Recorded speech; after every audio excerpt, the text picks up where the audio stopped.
friends, so today is Easter Sunday, which is also Easter Day, so happy Easter. Hope you all had a great weekend. We are having our tradition. Tradition started last year, we're continuing this year, and that is starting off making some puff pastry to go for our Beef Wellington. So last year when I made it, I done store-bought puff pastry. This year we're making puff pastry from scratch and making whole Beef Wellington from scratch. As well this year, something new to serve with it. Last year, I think I just done like a gravy, just like a store-bought powdered gravy. That's the gravy we generally do when we have gravy. But this year we're going to be making a red wine jus from scratch, and I've never made that before.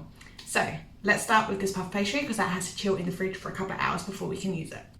All right, so I already got my butter and my flour weighed out. It is 300 grams of plain flour and 290 grams of cold butter. This is my little blitzer that I'm going to be using, so I have to do it in batches. I can't do it all in one here, unfortunately. So I'm just going to eyeball probably about half of this flour. I might even need to do it in threes, I'm not sure yet. But if you have a regular size blender or food processor will be better. You can do it all in the one here. But I do not have that. And half the butter. And half of this butter is salted butter, so I'm not going to add any additional salt. But if you have unsalted butter, then you definitely do want to add in a pinch of salt. And now I'm just going to pulse this a few times just to get it like a breadcrumby kind of consistency.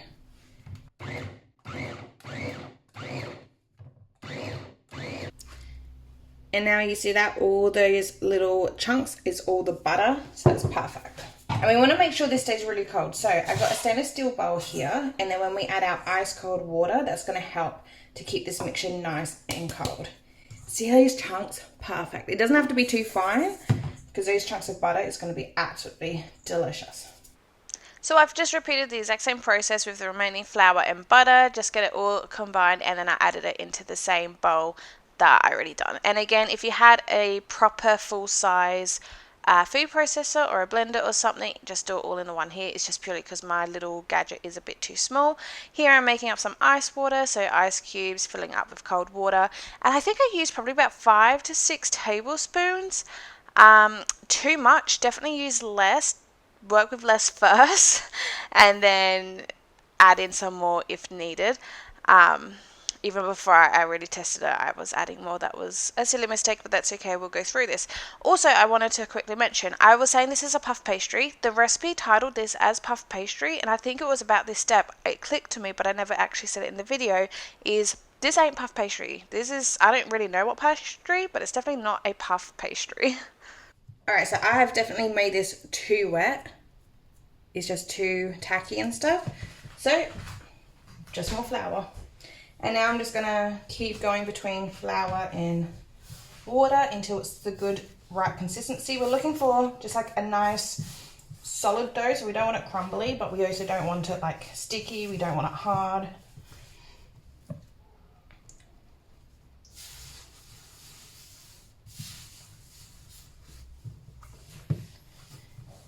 And we just want to knead it so it comes together. We don't want to work it too much because we want this butter to stay cold. That's starting to feel better. I'll still use more flour because it's a little sticky and tacky.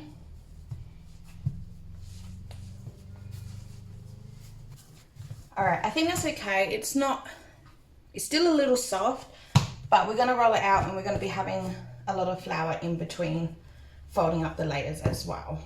So I wanna make sure my surface area is very nice floured. I'm gonna do more flour on top as well as flour on the rolling pin.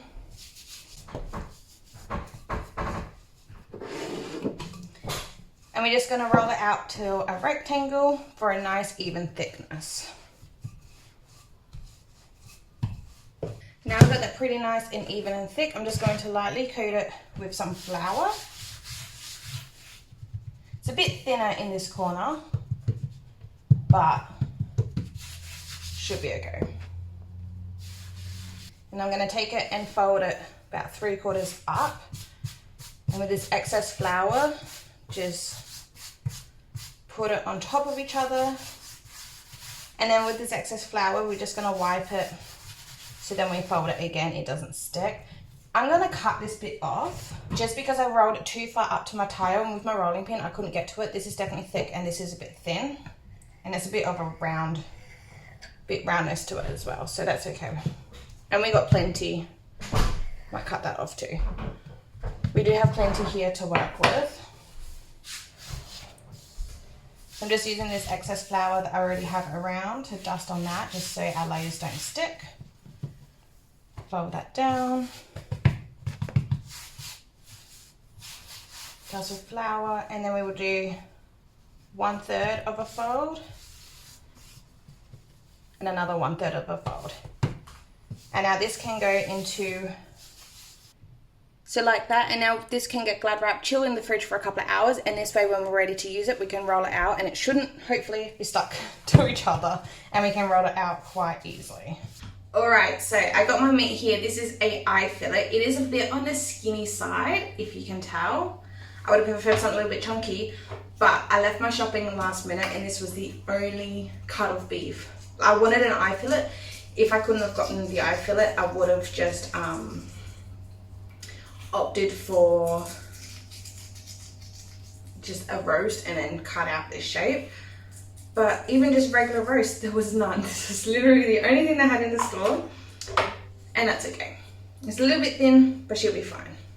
So what I'm doing now is just seasoning it with salt and pepper. I have my pan here heating up. I should mention as well, I'm just having a lazy pajama day at home. It's been way overdue since I last had a day like this, so yeah, I'm just cooking in my pajamas because, I don't know, that's just what we're doing.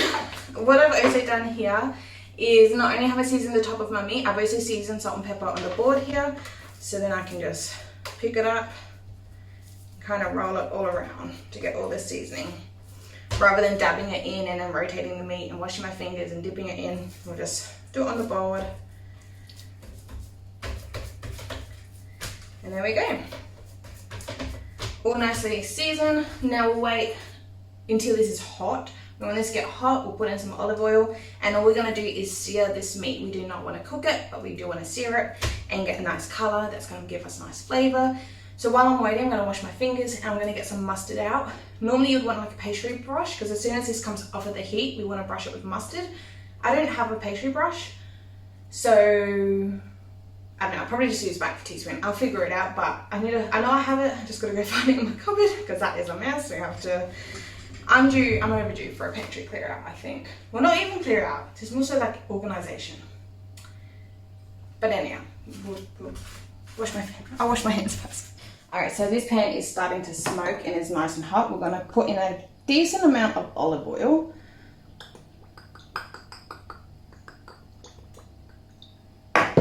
And straight away we'll put on our beef.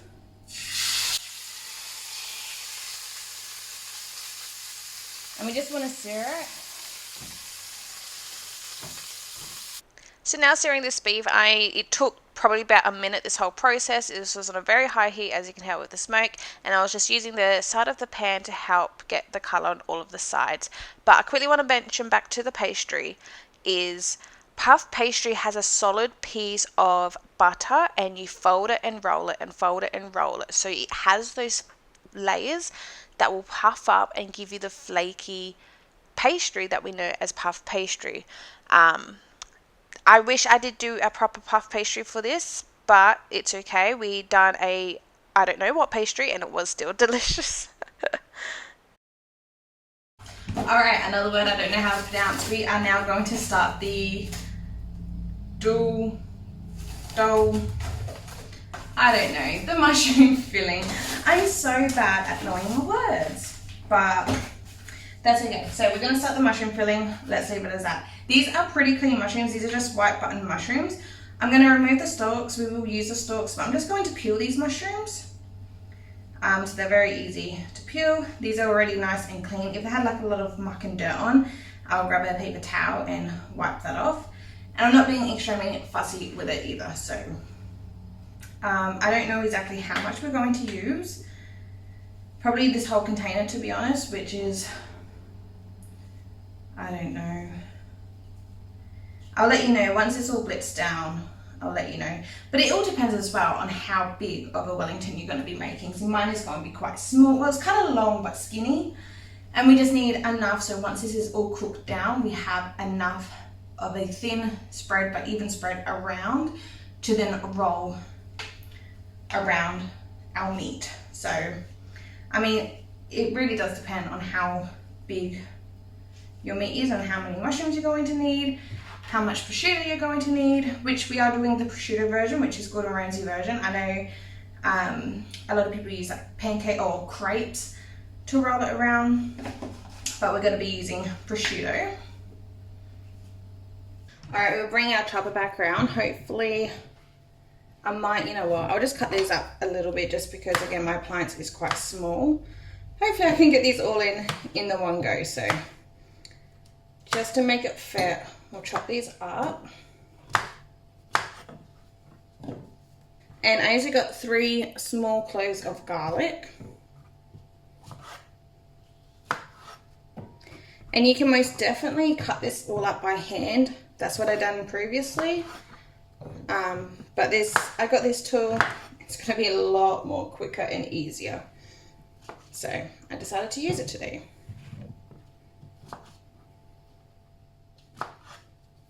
Hopefully this is right and it's not over full, but we're just going to blitz it till it's all nice and fine. Whoops.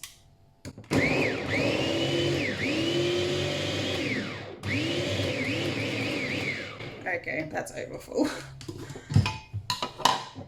So we'll just take half of this out because I think it needs room. It makes sense. It needs room to circle around, doesn't it?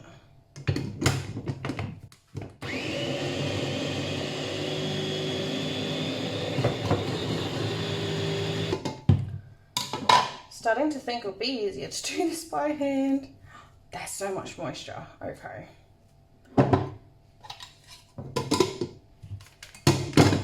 I mean, that works better. Still not perfect, but there are still some hard pieces. I don't know. I should get a better tool. But you know what? I can't be bothered chopping it, so it's just gonna do. We'll make it work. Before I go any further, going outside to get some fresh lemon thyme.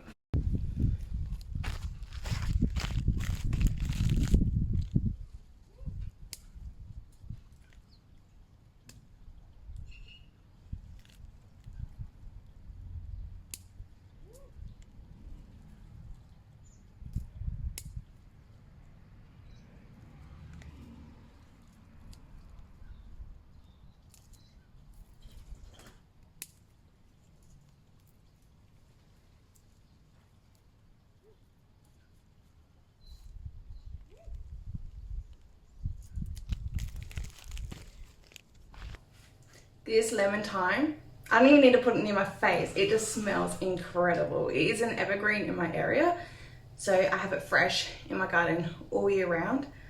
I'm so thankful for it. I love it. Thyme is definitely one of my favorite herbs. And although it's lemon thyme, I like it better. And anything that calls for thyme, rarely any ingredient calls for specifically lemon thyme, I just use this. I love it. Alrighty, back to cooking. This is the pan that we just done our beef in. I'm just going to wipe out this oil because we want a dry pan. And we're going to turn this on to medium-high heat. And while we're doing the mushroom filling, this meat is having time to rest. That works out perfect. While this pan is heating up, I mean, it's still slightly warm anyway from when we did use it for the beef. I can just add in my mushroom and garlic mix. And when this starts to cook and the moisture comes out, I will turn the meat down to a medium. But that's our goal, is just to cook this up and to get all this moisture out. If you have any moisture left, then it's gonna leave you with a soggy Wellington at the end result. So this is very important to get this moisture out. So we're gonna add in a pinch of salt. That's going to help draw out the moisture. And some black pepper for some flavor, just to season. And because my garlic cloves are pretty small, I'm just gonna go in with some garlic powder. I would have done like larger cloves or more cloves, but that's all I had left of fresh garlic. Just give this a quick mix and then yeah, we'll let it sit. We'll wait until the moisture starts to come out.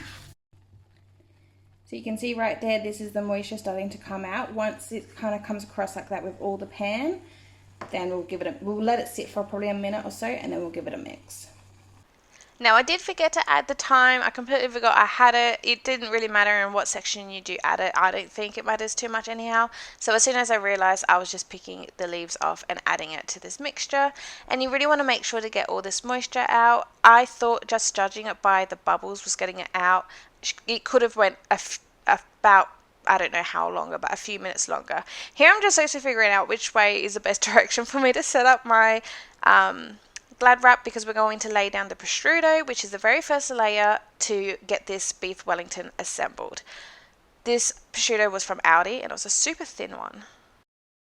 Just turn off these mushrooms now. They actually got a nice colour to the one side and there's just no moisture oozing out. You can see that. But they're still nice and soft as well. So with prosciutto, it's very, very, very thin. As you can see my fingers right through that. So this is where it ends. I'm just going to slightly overlap.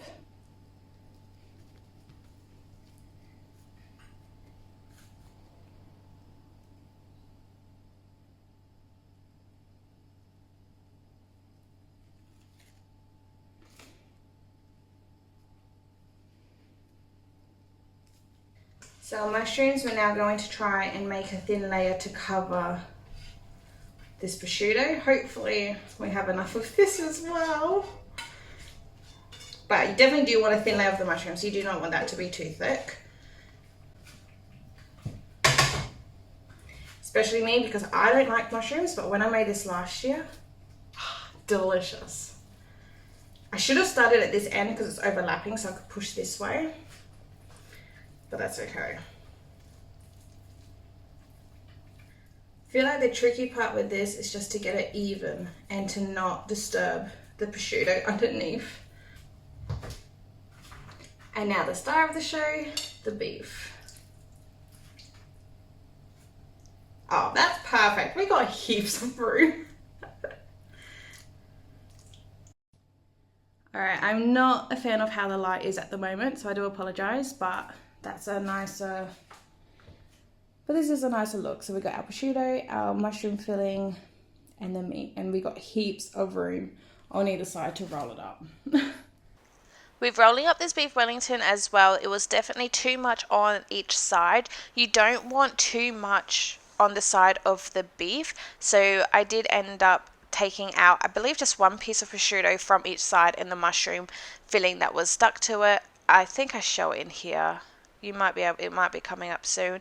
I thought it was just too thick and too flimsy, and yeah, there's it was not twisting or turning, and there I am now taking it out and having the less on the side just encased that beef so much more better. So this is a recipe in one of those instances when less is more, and here I am just twisting it around and getting it all nice and tight. Alright, so now this is going to go into the fridge for 1 hour. The pastry's been in the fridge for about an hour, so it'll be perfect timing when this is nice to add the pastry. The pastry will be ready to roll out to add to this. Alright, so now what we're going to do is prepare ourselves for the sides and get that cooking in the oven. So here in this jar is duck fat. I brought a whole duck, I don't know, a month ago maybe even a little bit longer than a month ago for Nick. I'm just going to take about 2 teaspoons of this, by the way, and that should be plenty. But yeah, I brought a whole duck, and the intentions was for him to smoke it in the smoker outside, but the weather just wasn't it for it. So he ended up roasting it in the oven, and he used our roaster tray with the rack, so then all the drippings will drip down. There was a lot of fat that came off. And at Christmas, his family celebrates and makes roasted potatoes with duck fat potatoes, store bought duck fat in those duck fat. I'm getting my letters mumbled up now with the 2 words. Duck fat, store bought, and they do the potatoes. So we've just made our own. Well, we've just made our own. I should say Nick just made his own. So he rendered down the duck fat. So what that is, that process is just tipping the fat out and just cooking it even more on the stove. And here we go. We've used it a couple of times since. It's still perfectly fine and all okay. It could have got strained out a little bit more. That's why it's darker on the bottom. That's just other bits and pieces, but that is fine. We're just using this yellow this fatty yellow stuff, and it's gonna make the potatoes crispy and delicious. It is so hot in here, it's already melting my pan, but now we're going to chuck this in the oven at about, I don't know, 200 degrees. No, we'll do 180. We'll do it in for 180, and we want this to get nice and hot. So now all we're going to do is just prep our potatoes. I'm not going to worry about peeling them because we are generally all fine and okay with the peels. So I'm going to dice them up to quite nice big dices. These are like a good size potato, so I'm just going to quarter them. I feel like the bigger the piece of potato, the better they work for a roast potato, which seems to be my issue. I always cut them too small because they do shrivel up a bit when they cook, and then it's going to get nice crispy. The goal is at least a nice crispy outer and nice soft inside. So I feel like I always cut them too small, so I'm just doing it in quarters and leaving them nice like this.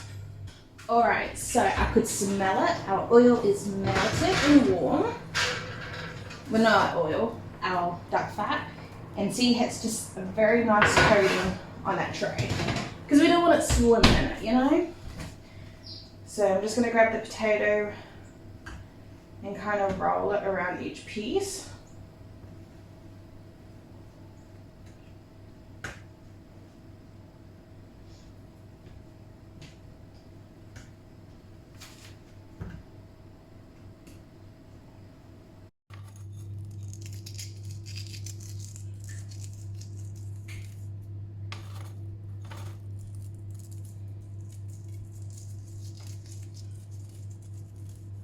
Carrots for another side, nice and simple. These are nice even-ish carrots.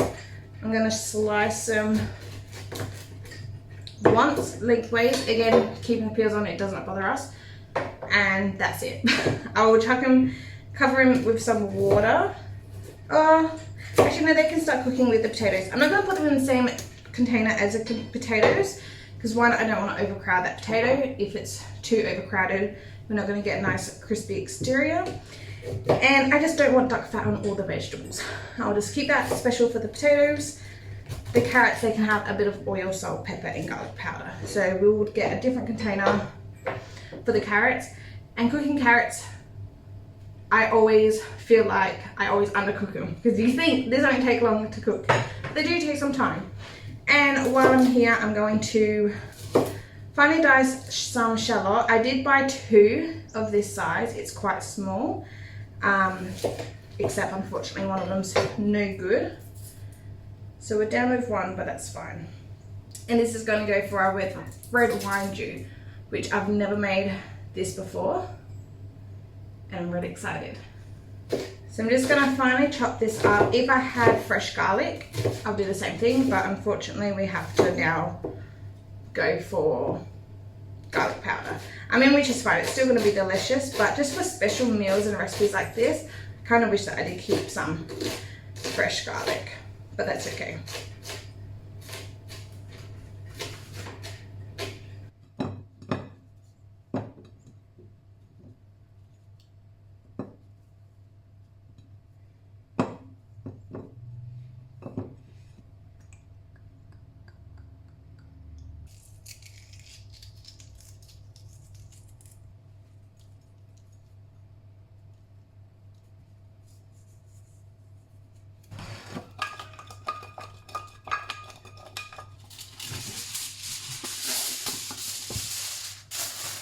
Alright, so red wine stew, we have got this heating up just above medium heat. I'm going to add in a teaspoon of butter because the butter will give it the nice creaminess to it.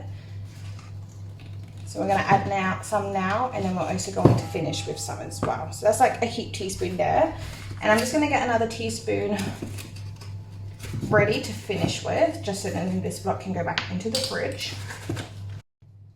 This is the red wine I've decided to use. I had to ring my mum when I was in the bottle shop. I'm like, what red wine do I use for cooking? And explain that I wanted to make a red wine stew.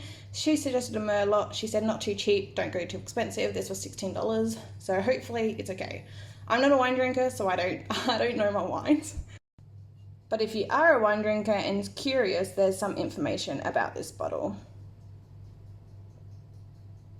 Now we've got this butter melting. We're going to add in the shallot. Like I said, I would have done 2, but the other one just didn't last, unfortunately, in my cupboard. I mean, they were kind of all soft when I first brought them, but I brought them the day before Easter weekend, so on Thursday, and today's Sunday, and yeah, it was just no good. But thankfully, this one is all okay. Added in some more fresh thyme from the garden as well. So we're just going to fry this off just for a minute or so. What I thought we could do while we wait is have a sip of this wine to see what it's like. Oh. Smells like a red wine.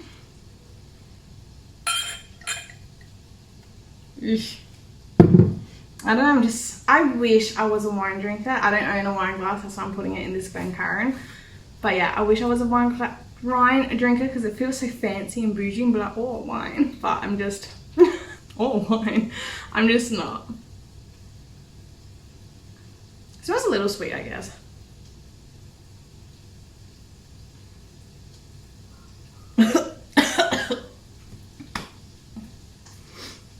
That's awful.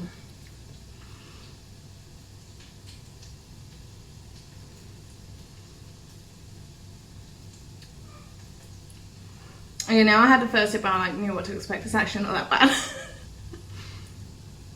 I don't know. I think as well because it's just been sitting on my shelf, so it's like room temperature. I think that kind of threw me off too.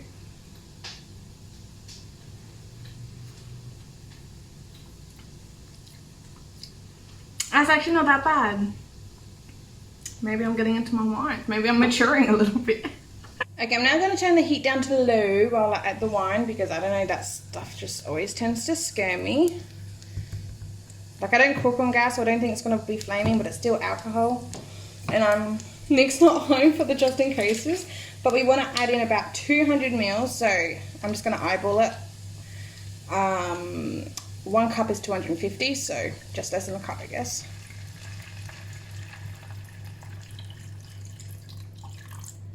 Alrighty, we'll see how that goes. And to that, we want to add in a teaspoon of red wine vinegar. We want to add in about a cup of water as well because we want to make stock. I'm just using Glencairn because that already had wine in it and my 1 cup measurer is already dirty. So there should be plenty of water there.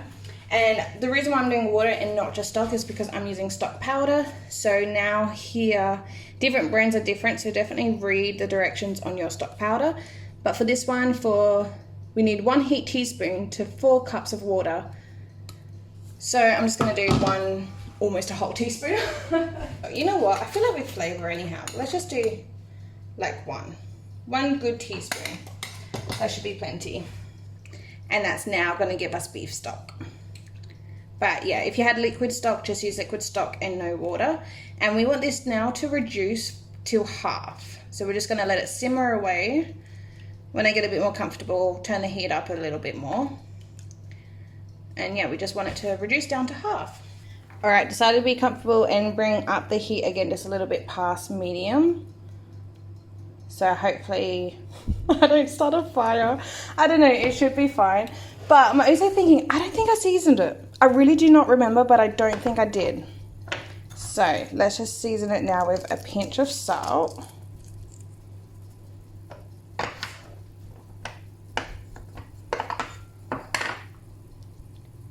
Pinch of pepper.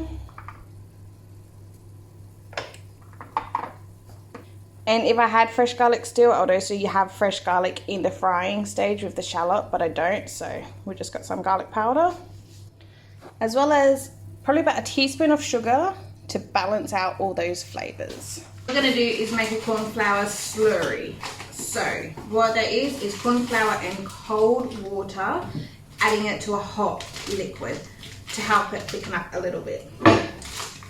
So red wine dew is not a thick thing. So I'm just gonna do 1 leveled, not even a full tablespoon. That's probably more like a teaspoon, I'm just out of teaspoons.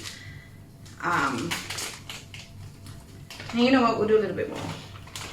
We'll make it so it'll be like just a basic level tablespoon. Otherwise I would have done just a heat teaspoon. Man, I need a proper nice container for my things. Anywho, so with this we want cold water.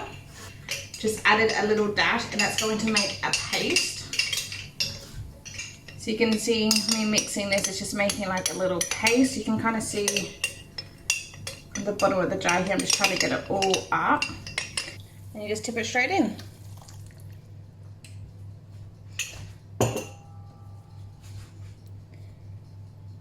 So I feel like our mixture here is pretty much reduced to half. We want to cook this corn flour mix for a couple of minutes. And that's just going to help it get a little bit more thicker. Alright, so off the heat, we'll let this bubbles die out for just a couple of seconds. It shouldn't really take that long. And now to this, we're going to add in our tablespoon of butter. And we're just going to let that sit and melt before we mix it in. That just looks so good. Yum. Now at this point as well, or when it cools down slightly, you can strain it if you want to strain off the shallot in the thyme. I like to see the pieces, so I'm just going to keep it in. And then it's just one less step I have to do. But that is perfect, and that is done. Oh, that just looks so good. Alrighty, we are back out now with our pastry, nice and solid. I don't know why I tried to knock it, but it's solid. And our meat. I'm a little bit nervous because you can see moisture. I mean, it's gonna happen, like the meat's gonna have moisture, I suppose. So what we're going to do is, and also I made way too much pastry for what I need. So I'm gonna have to cut it to size, and whatever I don't use, I'll pop in the fridge and we get to make something with it in the next couple of days. So I've got my glad wrap down here. And let's open up this pastry. So just on our plastic, we just want to roll it out so it will case this meat. We do not want too much excess pastry. And this has made it nice and pliable as well. See, now we can bend it and it's not going to snap. So that is fantastic. I think that's going to be pretty much spot on for what we want. So now it's unraveling this, and we have the bulk of our pastry left over. Just going to carefully plunk that on, and we want to work quick because if we get too slow, it's going to start unraveling itself.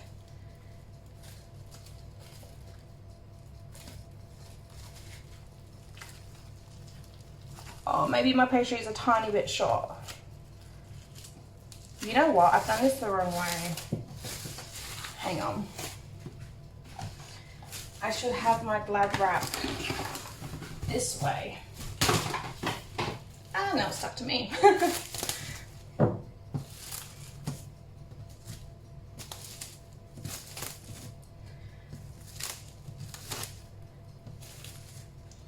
Okay.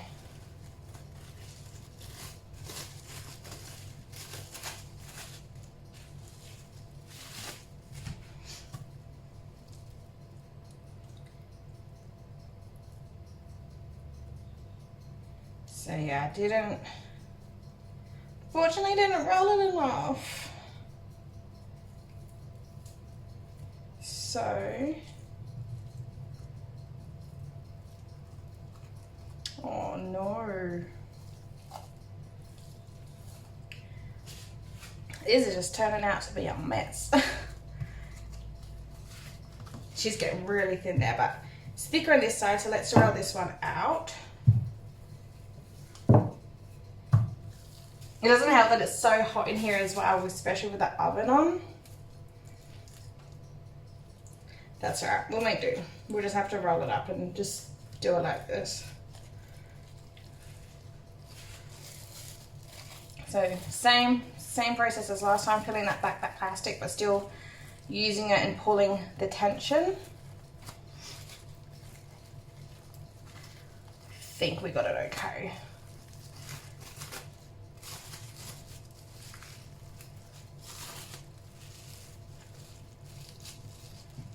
Want to hold it, roll it.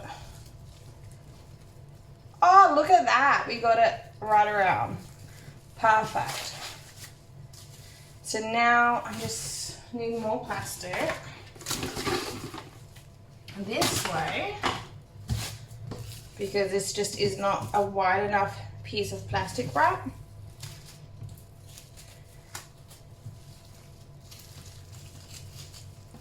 And then we're going to keep going and rolling the same direction with our ends. Just like last time.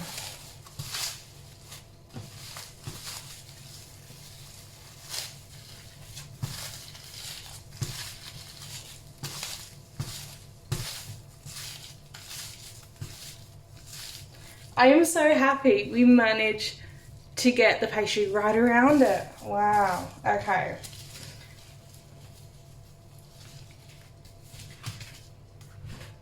Homemade pastries, I'm definitely newer, and I feel like I've experimented with a bunch of different ones recently, not doing the same thing over and over again to get that skill level up and to understand just the one recipe, either sweet or savory, and I'm doing different types of pastries. I really need to just narrow down my things, focus on one type of pastry, get that skill set, and then move on and expand my knowledge, because I'm just getting confused between different pastries because I've never really made pastries until recently. But I'm happy with this. This is now going to go back into the fridge for probably another hour or two. These potatoes and carrots have now been in the oven for 50 minutes and I haven't rotated them yet. You can see they're getting a nicer color, but we'll give them a bit of rotation. So I had them all on the skin side down. So now we'll flip them on one cut side.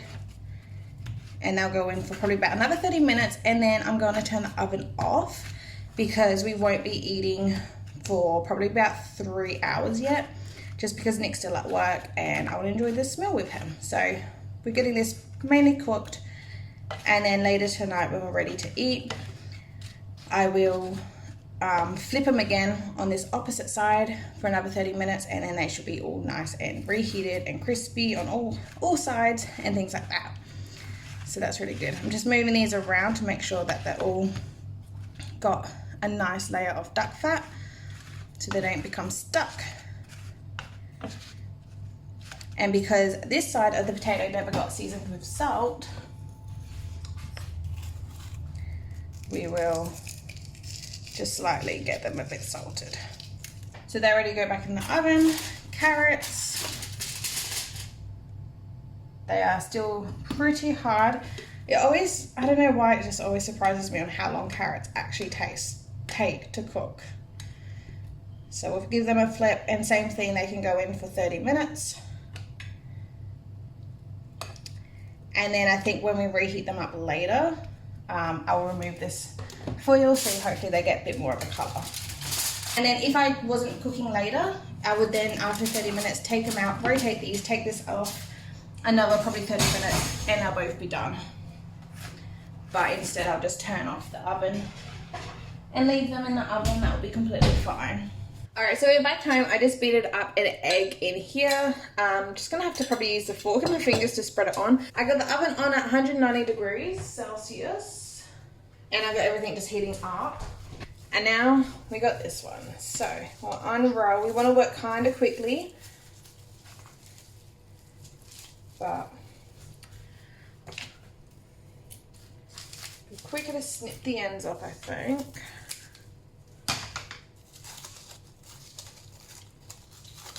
Alrighty, so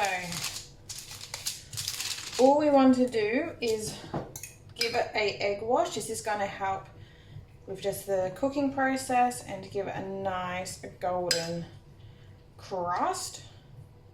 So obviously if you have a pastry brush, use that, but I do not. And we don't want to forget about these end pieces. I think that's plenty of egg, so I'm just going to use my fingers just to get it. And my hands are all nice and clean. And last year what I done, I had other strips of pastry and I done it as a pattern. This year what we're going to do is just use a fork, and we're just going to run just to make these lines.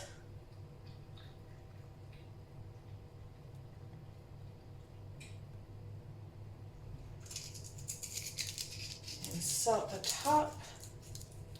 Now that's going to go into the oven at 190 degrees Celsius for probably about 30 to 35 minutes. I don't know exactly, I'm just kind of winging it, but that's what we're going to try. And the last thing we need to prep is just green beans. I'm just going to use my thumb just to get the tops and tails off. and pick out any bad ones, and then that's going to go on the stove in a pan with a bit of water and the lid on to soften for about 10 minutes, or probably not even, to be honest. And then we'll get rid of the water and fry these up with some butter.